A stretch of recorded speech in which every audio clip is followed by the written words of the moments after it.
अब एक नई समस्या सामने खड़ी मुस्कुरा रही थी। वो थी सब्जी काटना। आप सोच रहे होंगे कि ये भी कोई समस्या है।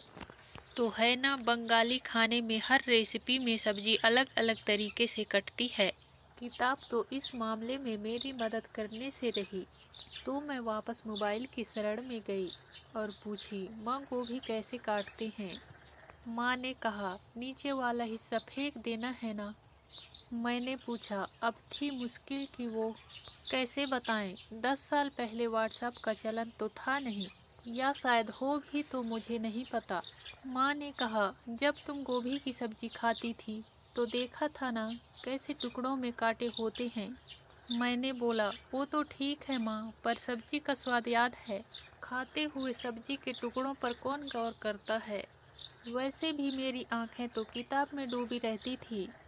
माँ ने मेरा वाक्य पूरा कर दिया। पीछे से बड़ी माँ की आवाज़ आई, 100 बार समझाएं कि खाते वक्त किताब नहीं पढ़ते, पर मेरी सुनता कौन है।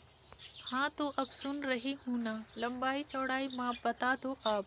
मैंने कहा, हाँ सब्जियों को इंच टेप से नाप कर काट लो।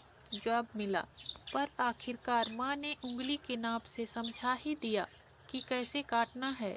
फिर पूरी विधि भी बताई, जो मैंने फटाफट कॉपी में लिख ली। फिर सब्जियां कटी भी और बनी भी, और अच्छी बनी। शिक्षा और माँ हमेशा संभाल लेती हैं, चाहे परिस्थितियां जो भी हो। अब बारी थी दाल की, पर मुझे कुकर की समझ नहीं थी। ये बहुत अच्छी बात है कि मसूर की दाल कढ़ाई में भी बन जाती है, तो वो भी माँ से पूछकर और किताब की मदद से बना ली।